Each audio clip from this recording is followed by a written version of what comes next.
بسم اللہ الرحمن الرحیم بسم اللہ الرحمن الرحیم الحمد للہ رب العالمین والصلاة والسلام علی رسولہ محمد وآلہ واصحابہ اجمعین اما بعد۔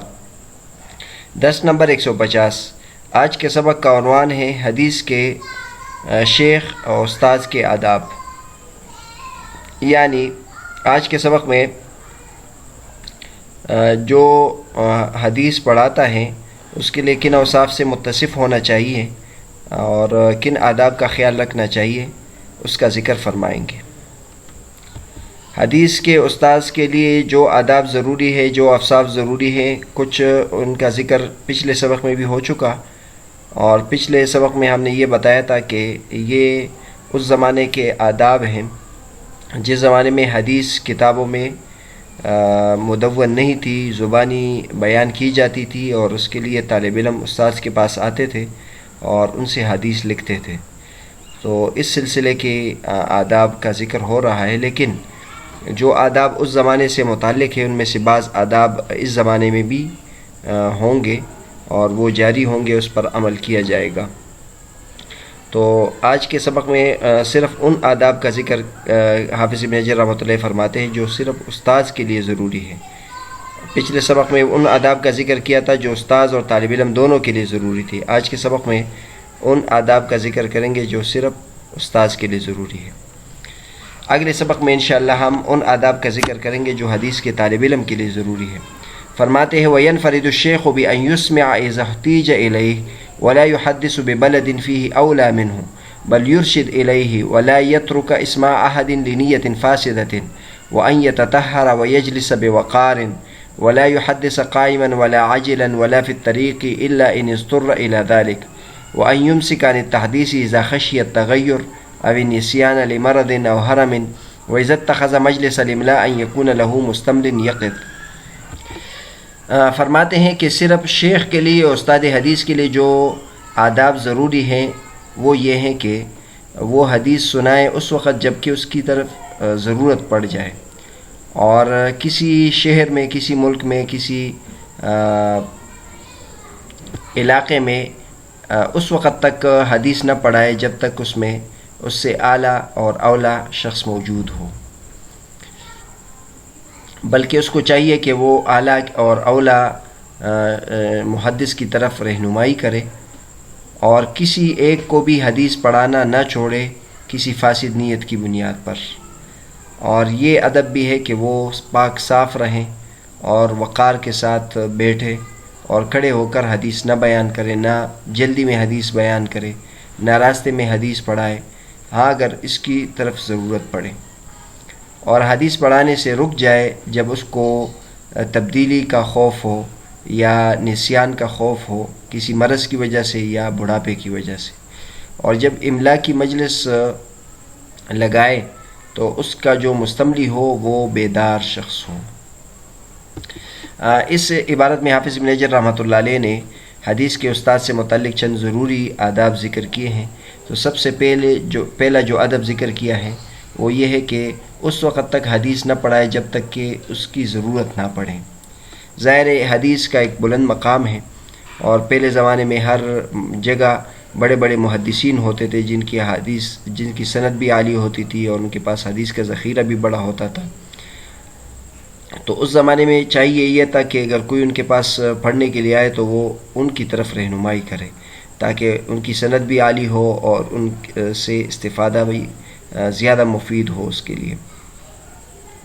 اور اس میں اس بات کی طرف بھی ہے کہ جو علم حدیث پڑھانا ہے یہ چونکہ بہت بڑا منصب ہے، بہت بڑا احتیاط کا مقام ہے، تاکہ ہر ایک اس کی طرف جلد بازی نہ کرے، ہر ایک اس منصب پر فائز ہونے کی کوشش نہ کرے۔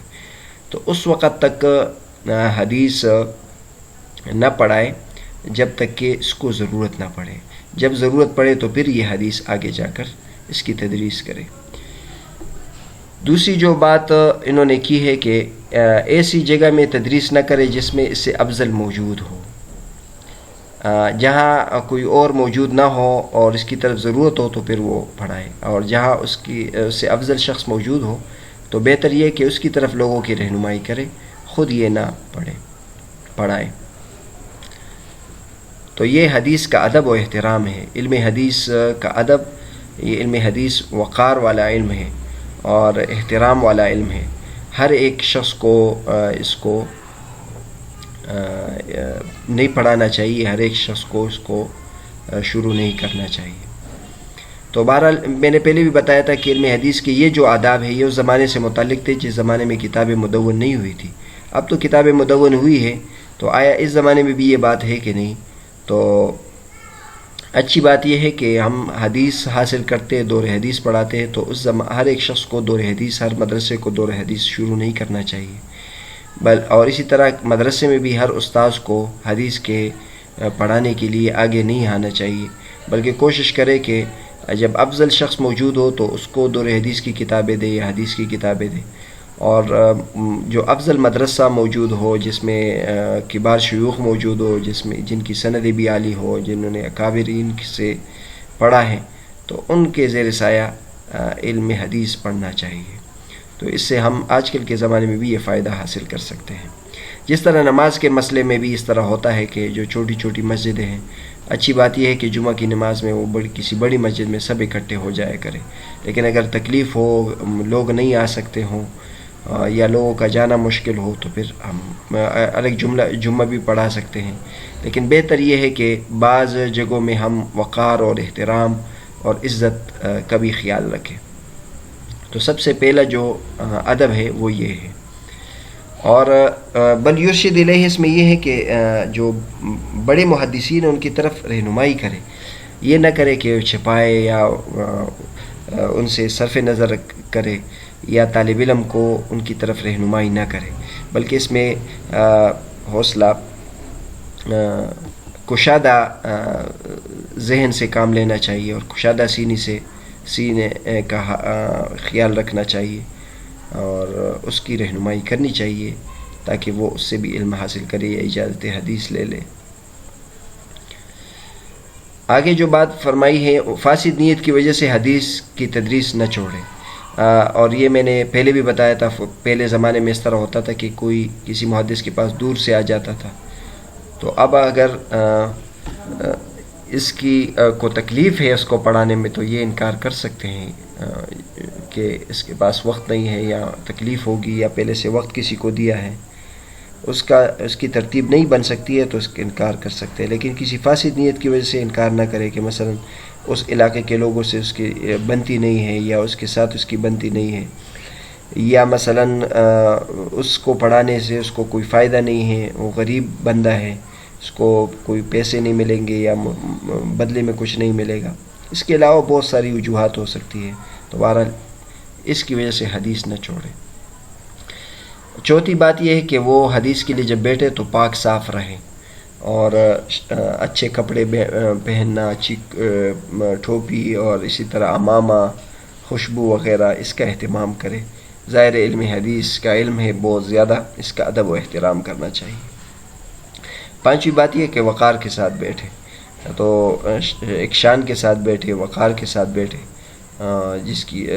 اور یہ سب حدیث کے احترام میں ہے۔ پہلے زمانے میں جب حدیث بیان ہوتی تھی، صحابہ کرام نبی کریم صلی اللہ علیہ وسلم سے حدیث سنتے تھے، مذاکرے کے طور پر تھی، اور صحابہ کرام بھی حدیث مذاکرے کے طور پر پڑھاتے تھے، تو اس میں کسی خاص ہیئت، کسی خاص طریقے سے بیان کرنے کو نہیں دیکھا جاتا تھا۔ لیکن اب تو علم حدیث ایک خاص علم بن گیا، ایک خاص نوع بن گیا، ایک خاص فن بن گیا، تو اور پڑھانے کے خاص طرز اس کے لیے اختیار کیے جانے لگے، لہٰذا علم حدیث کے شاہ نشان طرز اختیار کر کے اور اس کے لیے مسند بنا کر اس پہ پڑھانا چاہیے تاکہ لوگوں کے دلوں میں علم حدیث کی شان اور وقار بیٹھے۔ محدثین میں سے جیسے امام مالک رحمۃ اللہ علیہ اور وہ دیگر محدثین اس کا بہت زیادہ خیال رکھتے تھے۔ آگے یہ کہ کڑے ہو کر نہ پڑھائے، جلدی میں نہ پڑھائے، راستے میں حدیث نہ پڑھائے۔ جب اس کی اگر ضرورت پڑے تو پھر ہو سکتا ہے، لیکن اس کی عادت نہ بنائے، بلکہ کوشش کرے کہ لوگوں کو کے لیے ایک جگہ مقرر کریں اور اس جگہ کی صفائی کا خیال رکھیں. جس طرح نماز کے بارے میں ہے کہ ہم نماز کسی جگہ پہ بھی پڑھ سکتے ہیں، لیکن بہتر یہ کہ اس کے لیے ایک مسجد بن جائے، اس مسجد کی صفائی کا خیال رکھا جائے، اس میں تمام ضروریات سہولیات کا خیال رکھا جائے. اور گھر میں بھی اگر آدمی نماز پڑھے تو گھر میں بھی ایک جگہ اس کے لیے خاص ہونی چاہیے جس کی صفائی کا اور اس کی عزت و احترام کا انسان خیال رکھے. بہرحال یہ ہے. اگر مستقل بنیادوں پر ہو تو اس کے لیے ایسی جگہوں اور ایسی سہولیات کا خیال رکھنا چاہیے. ہاں کبھی کبھی اس طرح ہو تو کوئی بات نہیں اس کا. اور آگے جو بات کی ہے یمسک عن التحدیث اذا خشی التغیر و النسیان لمرض او حرم. جب کوئی محدث ہوتا ہے تو جب جوانی کے زمانے میں ہوتا ہے تو اس کا حافظہ بھی درست ہوتا ہے اور اس کی یعنی قوت بیان بھی بہت اچھا ہوتا ہے، اس لیے وہ حدیث کو درست طریقے سے بیان کر سکتا ہے. لیکن جب انسان بوڑھا ہو جاتا ہے، عمر زیادہ ہو جائے، تو یہ تجربے سے ثابت ہے کہ انسان کے حافظے پہ فرق پڑتا ہے اور پھر انسان غلطی کرتا ہے. تو یہ اس زمانے کی بات ہے جس زمانے میں حدیث کی تدوین ہو رہی تھی. تو اگر حافظے سے ایک حدیث یاد کی گئی ہے اور وہ آگے بیان کی جا رہی ہیں اور بڑھاپا ہے تو اس میں وہ غلطی کا امکان ہو سکتا ہے. غلطی کے امکان کی وجہ سے حدیث کے حکم پر فرق پڑ سکتا ہے. لہٰذا اگر وہ بوڑھا ہو جائے اور اس کا یا بیماری کی وجہ سے اس کا حافظہ خراب ہو جائے تو سامنے والے کو اس کو بتانا چاہیے کہ اب میں حدیث نہیں بیان کر سکتا ہوں. اگر کتاب سے ہو تو کتاب سے وہ بیان کر سکتا ہے اور نسخہ اس کو دے دے اور اس کو اجازت دے دے، یہ کر سکتا ہے. آج کل کے زمانے میں بھی چونکہ کتاب سے پڑھائی جاتی ہے، تو اگر کتاب سے بات ہو اور تبرک کے طور پر اس سے آدمی پڑھ رہا ہو تو اس کی گنجائش ہے. بہت سارے محدثین ایسے ہیں کہ وہ چند جملے ہی بول سکتے ہیں اور ان کا حافظہ بالکل ان کا ساتھ نہیں دیتا. تبرک کے لیے اگر ان سے ہم پڑھتے ہیں تو وہ اس ضمن میں نہیں آئے گا. یہ اس زمانے کی بات ہے جب کہ حدیث کی تدوین ہو رہی تھی اور وہ پھر مضر ہے. لیکن ہم اگر فتوی اور اجتہاد کی بات کریں، اگر کوئی اپنے اجتہاد اور فتوی کے مسائل پہ گفتگو کرتا ہے تو آج کل کے جو علماء ہیں اگر وہ بوڑھے ہو جائیں، ان کو پتہ چل جائے کہ میرا حافظہ میرے ساتھ نہیں دے رہا ہے اور مسائل میں غلط بیان کر سکتا ہوں، تو پھر اس معاملے میں ان کو احتیاط کرنا چاہیے.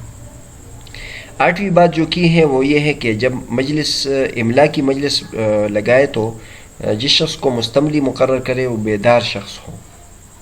اس کا مطلب یہ ہے کہ پرانے زمانے میں تو لاؤڈ سپیکر کا اہتمام نہیں تھا، لاؤڈ سپیکر تو تھا نہیں سرے سے. تو اس زمانے میں بعض محدثین کے پاس تو کم لوگ بیٹھے ہوتے تھے، ان کی آواز ان تک پہنچتی تھی، لیکن بعض محدثین کے پاس ہزاروں کی تعداد میں طلباء ہوتے تھے. تو اس محدث کے لیے پھر ایسا ہوتا تھا کہ ان کی آواز تو سب کو نہیں پہنچتی تھی، وہ اپنے لیے مکبرین اور مستملی مقرر کرتے تھے. تو یہاں مستملی کا لفظ ہے تو حقیقت میں یہ مستملی بھی ہے اور مملی بھی ہے، یعنی وہ استاد سے استملا کر رہا ہے اور آگے جا کے وہ املا کرے گا. تو بہرحال ان کے بارے میں مستملی کا لفظ استعمال ہوتا ہے جو مکبر آواز یعنی استاد کی آواز آگے پہنچاتا ہے.